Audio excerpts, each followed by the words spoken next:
কৃষি উদ্যোক্তা কৃষিপ্রেমী ভাই বোনেরা আসসালামু আলাইকুম। ইমরান হাসান হাঁসের খামার ইউটিউব চ্যানেলে আপনাদেরকে স্বাগতম জানিয়ে আজকের প্রতিবেদন শুরু করছি। আমার পিছনে যে হাঁসগুলো আপনারা দেখতে পাচ্ছেন এগুলো হচ্ছে আপনার পিকিং স্টার 13 যে হাঁসগুলো আমরা বলে থাকি। এই হাঁসগুলো কিন্তু অসংখ্য হাঁস রয়েছে আমার পিছনে। যে হাঁসগুলো দেখতে পাচ্ছেন এগুলো আমরা জিরো থেকে লালন পালন করে বোর্ডিং কমপ্লিট করে তারপরে আমরা এই হাঁসগুলো লালন পালন করছি এবং এগুলোর বয়স হচ্ছে আজকে আপনার 35 দিন। এবং এই হাঁসগুলোর আপনার ওয়েটটা কতটুকু হবে সেগুলো আমরা আপনাদেরকে দেখাবো। এখানে আপনার একটা হাঁসের ওয়েট হবে আপনার 2 কেজি প্লাস এবং 2 কেজি 300 গ্রাম, এরকম 2.5 কেজি ওজনের হাঁস কিন্তু রয়েছে।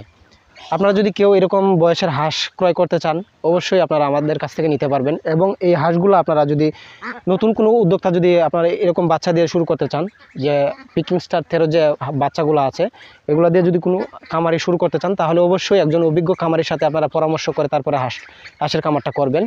এবং এই বাচ্চাগুলো আপনারা কোন জায়গায় পাবেন বা কোন জায়গা থেকে নিতে পারবেন, আমাদের কাছ থেকে যদি আপনারা হাঁস এরকম বাচ্চা নিতে চান তাহলে অবশ্যই আমাদের কাছ থেকে যোগাযোগ করে তারপরে হাঁসগুলো ক্রয় করতে পারবেন। এবং এই যে বাচ্চাগুলো আছে আপনার একদিন বয়সের বাচ্চা থেকে শুরু করে আপনার 10 দিন 15 দিন এবং আপনার 1 মাস বিভিন্ন ধরনের হাঁস কিন্তু আমাদের কাছে রয়েছে। চাইলে আপনারা আমাদের সাথে যোগাযোগ করে তারপরে এই হাঁস আপনারা ক্রয় করতে পারবেন। আর যদি কোনো নতুন খামারি আপনারা এরকম জিরো বাচ্চা থেকে যদি শুরু করতে চান তাহলে অবশ্যই একজন অভিজ্ঞ খামারির সাথে পরামর্শ করবেন। পরামর্শ করার পরে আপনি কীভাবে খামারটা পরিচালনা করবেন সেগুলো বিস্তারিত জানতে গেলে আমাদের সাথে যোগাযোগ করে তারপরে আপনারা হাঁসের খামারটা করবেন। আর এগুলা দিয়ে আপনারা যদি বোর্ডিং যদি কমপ্লিট করেন তো এই বাচ্চাগুলো একদিন থেকে শুরু করে আমরা যে নর্মালি যে ক্যাম্বেল বাচ্চা এবং জিন্ডিং যে বাচ্চাগুলো রয়েছে এগুলো আমরা যেভাবে বোর্ডিং কমপ্লিট করি সেভাবে যদি বোর্ডিং কমপ্লিট করেন তাহলে কিন্তু হবে না। এগুলো নর্মালি বা অন্যভাবে আপনার বোর্ডিংটা করতে হবে। এগুলো পরিচালনাটা করতে গেলে আপনার ভালোভাবে পরিচালনা করতে হবে, পরিষ্কার পরিচ্ছন্ন জায়গায় রাখতে হবে। যদি এরকমভাবে যদি বোর্ডিংটা কমপ্লিট করেন তাহলে এরকম খামার করে আপনি লাভজনক হতে পারবেন। এবং আমি আজকে আপনাদেরকে যে হাঁসের যে খামারটায় আমি রয়েছি এবং এই হাঁসগুলাকে যে লালন পালন করতেছে ওনার সাথে আমি আজকে আপনাদেরকে কথা বলাবো। আজকে আমরা আপনাদেরকে জানানোর চেষ্টা করব যে খামারে যে লোক থাকে এবং এই খামারটা যে দেখাশোনা করে এবং ওনার কাছ থেকে আমরা বিস্তারিত জানবো। তো ভাইজান আপনার শুরুতে আপনার পরিচয়টা দেন। আপনার নামটা? আমার নাম মোহাম্মদ মতিউর রহমান, গ্রাম জঙ্গলডাঙ্গা, থানা মদন, জেলা নেত্রকোনা।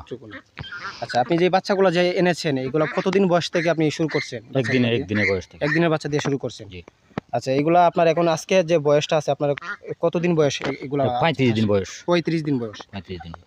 আচ্ছা, 35 দিন যে বয়সে বাচ্চাটা আপনি লালন পালন এখন করতেছেন এবং এগুলোর এখন ওয়েটটা কতটুকু হবে? 2 কেজি প্লাস আছে, 2.5 কেজি নিচে, মানে 300 গ্রাম 200 গ্রাম এভারেজ হবে। 2.5 কেজি নিচে এরকম হবে না এভারেজ। আজকে বয়স হচ্ছে আপনার 35 দিন। আচ্ছা, এখন আপনি যদি হাঁসগুলো বিক্রি করতে চান এগুলো আপনি এই যে হাঁসগুলো বিক্রি করবেন আপনি কি হিসাবে, পিস হিসাবে বিক্রি করবেন না আপনি কেজি হিসাবে বিক্রি করবেন?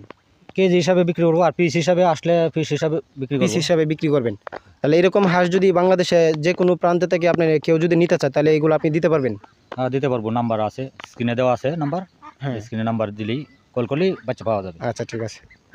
তাহলে আমরা ভাইয়ের সাথে কথা বললাম যে হাঁসগুলা উনি লালন পালন করছে এবং এগুলো আপনার একদিনের বাচ্চা থেকে শুরু করে বোর্ডিং কমপ্লিট করে তারপরে উনি হাঁসগুলা এবং উনি যে হাঁসগুলো আপনার লালন পালন করতেছে এই হাঁসগুলা কিন্তু এখন আপনার উনি কিন্তু একজন নতুন উদ্যোক্তা এবং এই হাঁসগুলা কিন্তু আপনার প্রথম অবস্থায় উনি লালন পালন করছে।